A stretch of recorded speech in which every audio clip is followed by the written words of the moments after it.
Hello everybody, Assassinator back with another Xbox catch-up video for August 23rd. So there was a lot of announcements and trailers that came out today because of Gamescom's event taking place in Germany.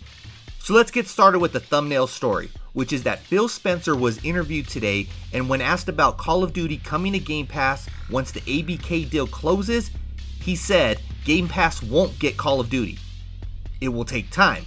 His exact words are, "There is actually work to do to move games to Game Pass. People think the deal closes and it's all on Game Pass. That's not true.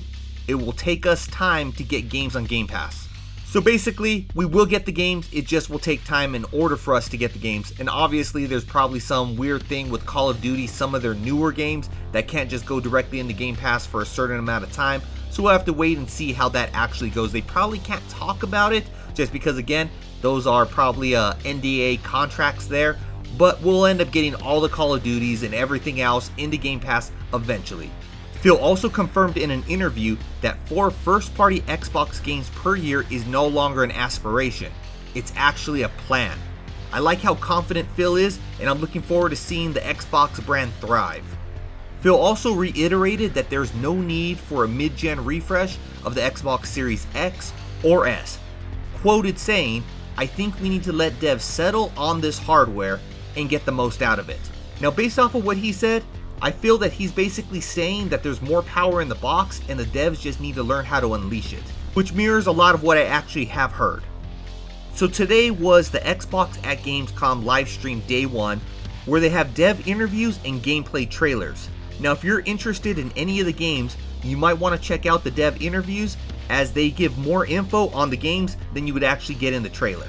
Now, the games that they talked about were Starfield, Diablo 4, ID at Xbox, 33 Immortals, Flight Simulator, and Age of Empires 4.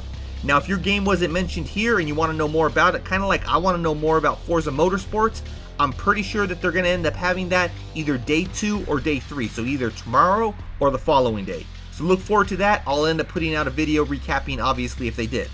So with that out of the way, let's get into the announcements. So all the games that I'll be mentioning have some type of trailer. So if you're interested in any of them, make sure you go ahead and check out that trailer. So the first thing I'm going to talk about is that Night Dive Studios announced 2 remasters. The first is a Turok 3 remaster, which will be released on November 14th. Now this will be the N64 game remastered, giving us 4K 120 frames per second. This will be the first time that it will be available since the N64 release. Now, for some reason, I don't remember Turok 3. I was big into Turok back on the N64. I played the first one, the second one. I want to say that there was one called like Turok Wars. I played that one. I actually own all 3 of those, but I never knew about Turok 3, so I will have to check this one out. And then the second game that they talked about remastering is Star Wars Dark Forces Remastered, which is set to release in 2024. No other details on that, but it's probably going to be the same game with probably 4K 120 frames per second. Forza Motorsports also got a new gameplay trailer showing us the first footage of it playing on an Xbox Series X. The trailer looks great, and with all that compression, I'm pretty sure it's going to be pure eye candy when we actually get to see it for ourselves. Then there was Towerborn, which was available to play at the Xbox's Gamescom booth. This is the up to 4-player co-op game first showing at the Xbox event in June. It's getting high praises. I mean, it is even Jez Corden's most anticipated game. I'm hearing the gameplay is like Castle Crashers, but higher quality. And Castle Crashers was big, so I'm looking at this like it might be another Hi-Fi Rush, which is a smaller game, but higher quality and enjoyable. So I'm really looking forward to when this game actually releases, or if I can get into that beta that I've heard them talk about. Also at the booth, attendees were able to get their hands on Stalker 2, and the first impressions that I've heard are all positive. Now, the game's been delayed, but it should be coming out as of right now in Q1 of 2024.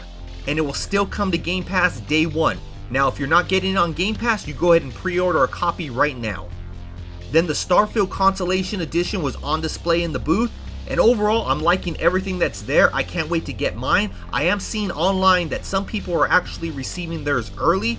Now, I want to just go ahead and say that most likely if you receive yours early, it comes with a digital code, so I highly doubt you'll actually be able to enter that code and start playing the game right now. You'll probably still have to wait till the same day that everyone else does. Then also in the Xbox booth, they did show the Starfield wrap for your Xbox Series X. which is looking really good. I did end up pre-ordering mine, so hopefully I'll get mine sooner than later. We got to look at Mortal Kombat 1's Invasion Mode, which is basically a board game style RPG where you level up your character. It'll be like a live service as far as it would be ongoing over seasons. It'll have mini games like Test Your Might and Endurance, and you'll be able to unlock items as you progress like skins, gear, and stages. I mean, Mortal Kombat 1 seems like it's drip feeding us info because it seems like every day we're getting a little bit more info on whether it's a fighter, a stage, a cameo, or whatnot. We're always getting some type of info about Mortal Kombat 1, which is really good because it keeps the hype going for this game. And I did play in the beta, and I mean, this game is great. It feels good. Are the graphics, well, not really in the beta at least. I mean, it's not bad. It's just not wow to me. But the gameplay is butter smooth. So I can't wait to be able to actually get into the real game and start playing it, even though I was schooled quite a bit during the beta. Then we got Black Myth Wukong, the action-adventure RPG set in the 16th century. It just got a new gameplay trailer showing off a lot more variety in the enemies and locations. Now, the setting of the game focuses on traditional Chinese folklore, and this game is looking better and better every time I see it. Then we got Madragora, which got a gameplay trailer. Now, this is a 2.5D side-scroller action RPG. It's basically a mix of Metroidvania and a Souls-like type game, which sounds pretty interesting to me. Now, it is set to come out in 2024, and I will be keeping my eyes out for more detail because overall, as soon as you go ahead and put Metroidvania in there, it kind of sounds like a game I want to play. Now, on top of that, I'm going to go through these next ones kind of quick because I want to say they're smaller games that I don't know really much about it. They didn't really give much detail about it. There is a trailer for it, so I'm basically going to give you the name of the game along with the release date if they did provide one. So the first is going to be Wordless, which is releasing on October 4th. The Gap, which is releasing on October 18th. UFC 5 was announced with a reveal set for September. That's a reveal, that's not the actual release. Warhammer 40,000 Dark Tide will finally get an Xbox release on October 6th.